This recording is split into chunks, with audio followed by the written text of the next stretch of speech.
Live from our 7 Tasmania studios, your nightly news with Kim Miller begins now. Good evening, everyone. First tonight, as a construction boom races to keep up with demand, there's concern our transport, health and housing sectors are nearing capacity. Tasmanians have been left fearing they'll have no choice but to move further out of our cities as populations rise, feeling the pressure of statewide growing pains. A sod turning for Tasmania's newest shopping precinct, Glebe Hill Village designed to meet the needs of the area's rapidly rising population. We've got a full line Coles supermarket and 18 specialty stores and a drive-through McDonald's going in. There hasn't been one developed here for over 10 years, so it'll be quite different. Construction demand skyrocketing as city populations sprawl outwards. You can definitely see the lull from last year translating into more work this year. We are exceptionally busy for the next financial year. It's a case of trying to just use your resources to deliver. And it's adding pressure to already stretched resources, feeling the pinch in construction, health, housing and traffic. The population of Clarence is growing by at least 1% per year. We as a council are lobbying to see a park and ride set up in this part of the world so that people have better access to public transport. We need a bypass around Hobart to separate the traffic that's trying to get to Hobart from the traffic that's trying to get to other destinations. While in the northern suburbs, the government is still trying to figure out how to spend $25 million in federal transport funding. Housing also experiencing growing pains. One family reaching out for help to find somewhere to live after finding mould throughout their rental property. It's becoming a horrible situation to live in. You know, my daughter is constantly sick because of it, so we just really need out of there at the moment. A lack of rental and high prices making the situation impossible. Unfortunately, if we don't have anywhere to go, then we're either out on the streets or trying to find somewhere else to be. Families are often putting pictures up of their children in the hope that landlords might see those pictures and offer them a rental property. Renters are desperate and are doing desperate things to get rental properties. Solutions needed now with Tasmania nearing capacity. Meg Sides, 7 Tasmania News. And as the cluster in Victoria grows, Tasmania has today closed its border to impacted areas there. For more details, we're joined now by our reporter Meg Sides. Good evening, Meg. Now, what did the Premier announce today? Well, Kim, the Premier has been quick to close borders. Anyone who has been in a high-risk area is now no longer allowed to enter Tasmania. Anyone currently in the state who has visited the Whittlesea area must self-isolate immediately. Now, Public Health has already been in touch with 40 people who were at that AFL match visited by the patient. That's led to a surge of people calling Public Health hotline, with extra staff being rostered on to help manage that increase. Health experts say this outbreak serves as a reminder for Tasmanians not to become complacent and to get the COVID vaccine if eligible. Tasmanians are responding, they are getting the jab, but if ever you wanted a wake-up call as to why it's important to get vaccinated, I think what we're seeing occur in Victoria right now is exactly the reason why. If you are aged over 50, do not wait, book in for a vaccination. If you are aged under 50, so our 16 to 49 year age group, and have a medical condition, do not wait, vaccinate. So far, more than 100,000 Tasmanians have had that jab, and it's been confirmed that we now have access to increased supply of the Pfizer vaccine. But Kim, the Premier, has warned he will continue to monitor that Victorian situation and won't hesitate to act if needed. A window has been shattered after bullets were fired into a house in Waverley overnight. Police rushed to the Fright Street address just after midnight, where they confirmed 2 shots were discharged. The occupant was home at the time of the shooting but was uninjured. Anyone with information is urged to contact authorities. A Hoon driver has had his ute impounded and been slapped with a fine of almost $2,000 for tearing through Launceston streets. Police say the Victorian man was clocked travelling at more than 100 kilometres an hour on both George and York streets on Saturday night. The 34-year-old has also been disqualified from driving for 8 months. Tasmanian households will have to fork out an extra $42 a year for their water bill. From July 1st, TasWater will ramp up its costs by 3.5%, the extra money going towards infrastructure upgrades. It's the first price rise from the company in 3 years after it froze charges last year due to COVID. TasWater says it has services to help customers experiencing financial difficulty. In a move that will cause commuter chaos, a major highway at risk of a rockfall will be completely closed for 2 weeks. Our reporter John Hunt joins us now to explain how the operation near Orford will work. Hello John, now it appears this is going to be a significant disturbance for travellers. Yes, that's right, Kim. The work planned for the Tasman Highway will force commuters to take a 2-hour detour to travel from Orford to Hobart. It comes after monitoring took place into the stability of rocks above the Tasman Highway at Paradise Gorge, just outside the town. It found the massive boulders need removing almost immediately, as they're at risk of spilling onto the road and risking driver safety. A 1.5 kilometre section of the road will be completely shut down in both directions to extract them. That process is expected to take 2 weeks, starting at 11:55 this Friday night.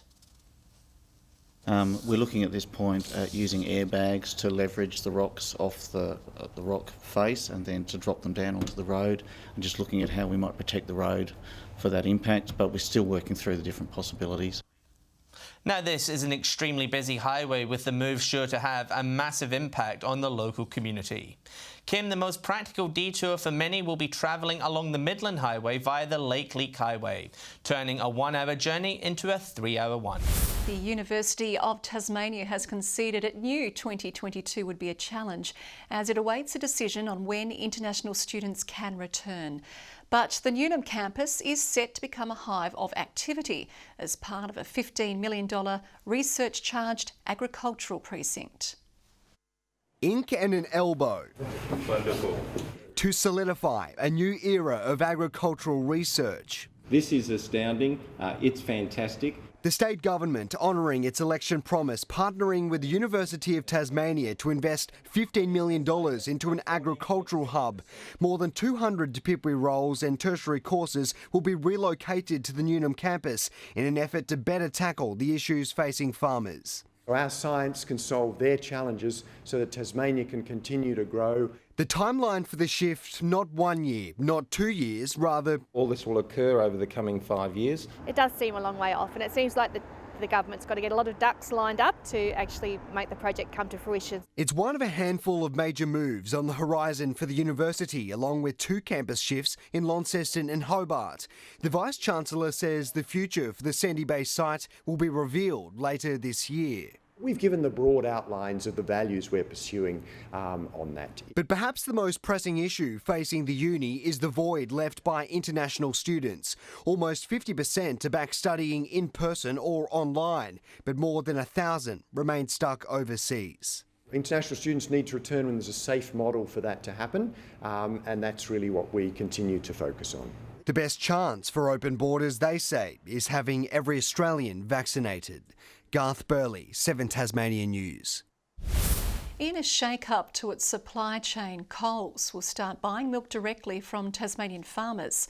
The supermarket giant currently sources its home brand milk from processors, but it will now work with local dairy producers, offering 3-year contracts.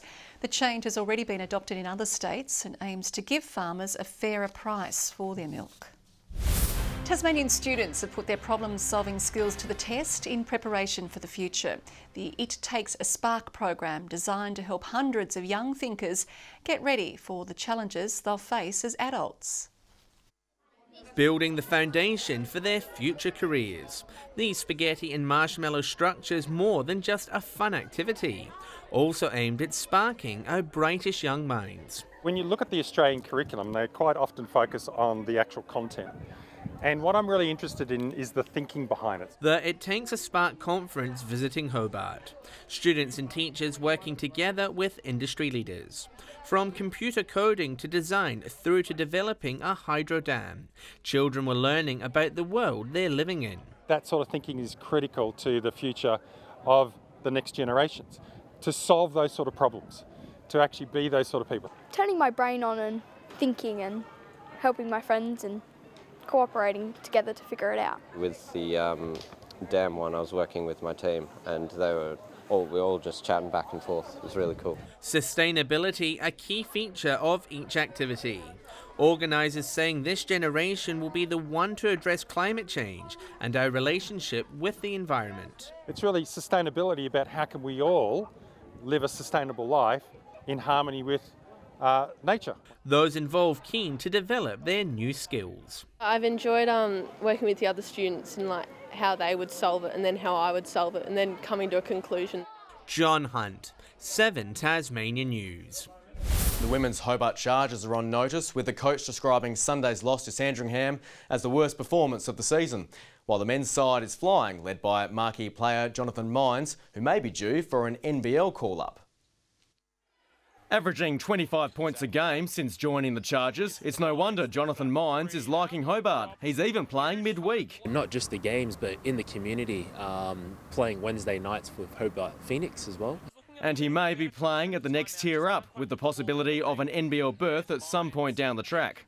Just taking care of my business here, and then from there, if teams are interested and offer that contract, then I'm happy to take that on. He combined with Cohen Sapwell for 58 points in Sunday's win over Sandringham, although their thunder was stolen by the Northwest, which is on top of the table after taking care of both the weekend's adversaries. They smothered most of the ball handlers for both Kilsyth and Eltham, so I was just really impressed with our on-ball defence. But the Thunder is up against its bogey team, Mount Gambier, featuring the might of NBA draftee Titus Robinson.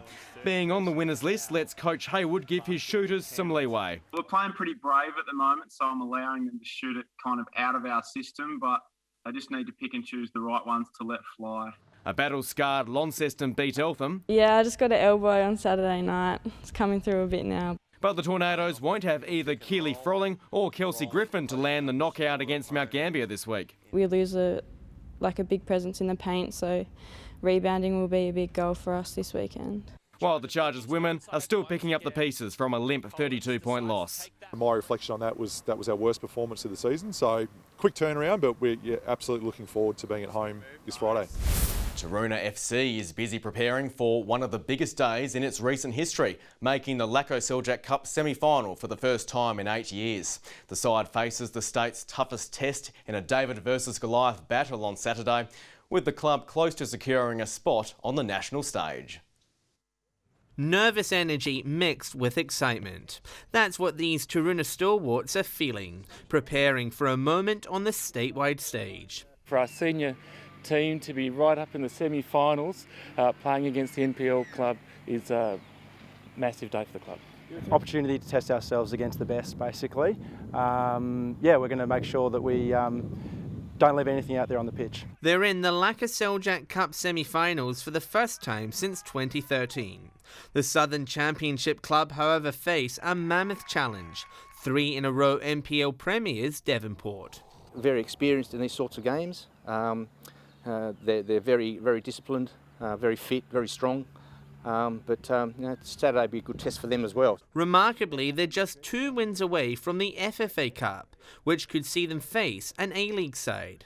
The progress a win for the investments made in facilities and junior development. Always had a strong level of youth and senior teams, but in the last few years we've really started to align that with a structured program. Nothing better for youth footballers than to see the senior players, and picture them in those shoes, in the coming years. The club is expecting a once-in-a-generation crowd to flock to the picturesque venue on Saturday. It's an occasion the players are looking forward to. Test myself against the top team in the state for the past 3 years. They've been the benchmark, and looking forward to it. John Hunt, 7 Tasmania News. University has had a tough night in the Men's Hockey Premier League. The bottom place side was steamrolled 6-1 by Derwent, which is now 2 wins clear on top of the table. James Clifford scoring 2 goals in the win, while Lauren Canning and Grace Irwin found the back of the net for the Derwent and Uni women's sides in their 1-1 draw. More than 650 high school students bounded through the bush at Soldiers Walk for the Independent Schools Cross Country Carnival. 13 independent schools from southern Tasmania took part in the event. It's the first time in 2 years the competition's start gun has fired after last year was cancelled. And whether it's a tractor-tired tree trunk or tricky terrain, you're about to meet the Tassie riders who can conquer them all on two wheels. They're preparing for what's called the Insane Ride, an off-road obstacle course where the bikes take a beating. If you're worried about your bike's warranty, this might not be for you. But the crash and bash of this off-road obstacle course, called hard enduro in motorbike circles, is a dirt lover draw card. And here at Bridge North, the most adept at handling these hurdles are practising for next weekend's main event, the Insane Ride at Powatina, which brings together not only Tasmania's best riders, but those from as far as WA and New Zealand. Certainly hard on the body, but it's a lot of fun. Matty Voss spends as much time in the shed as out on his home track, and although daughter Annabelle is way too young to try it herself, she's no doubt in awe of the big jumps and big strength needed to cover the course. Training the body and the bike to get up and over things and doing it smoothly and quickly. Although it looks hairy, hard enduro is actually one of the safer forms of motorsport due to its slow speeds. 2019's Insane Ride winner averaged just 11.5 kilometres per hour.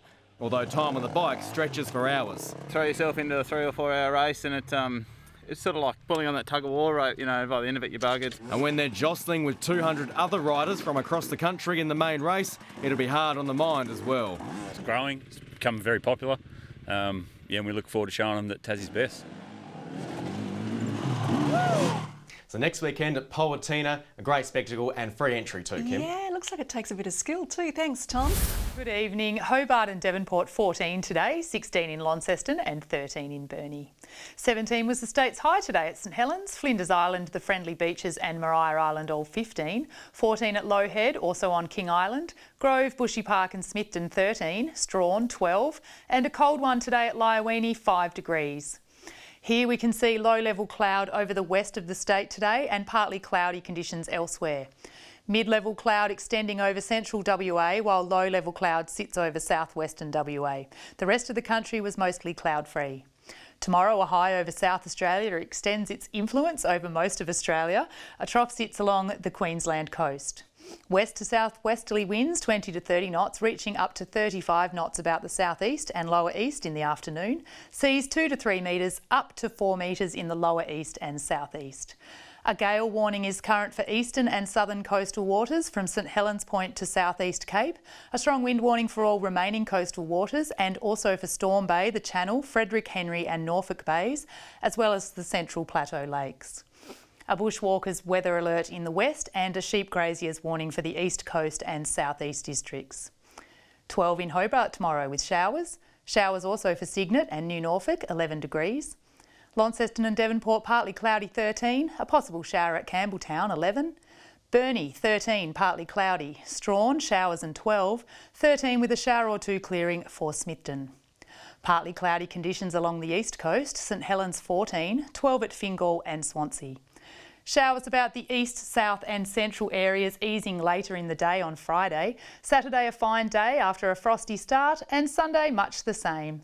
Tomorrow it will be a mostly sunny day in Perth, Canberra, Brisbane and Broome, partly cloudy in Adelaide and Cairns. Melbourne expecting some showers there. And here's a look at the current temps. And Kim, hopefully the skies clear a bit so you can get a glimpse of the super blood moon starting around 7:45 tonight. Let's hope so. Thanks, Carmen. And that's all your news for now. We're having a bit of a celebration here today, though. It's the station's 59th birthday. So we leave you tonight with a trip down memory lane. Tasmania TV moments from years gone by. For now, good night. And hello and welcome everyone to our first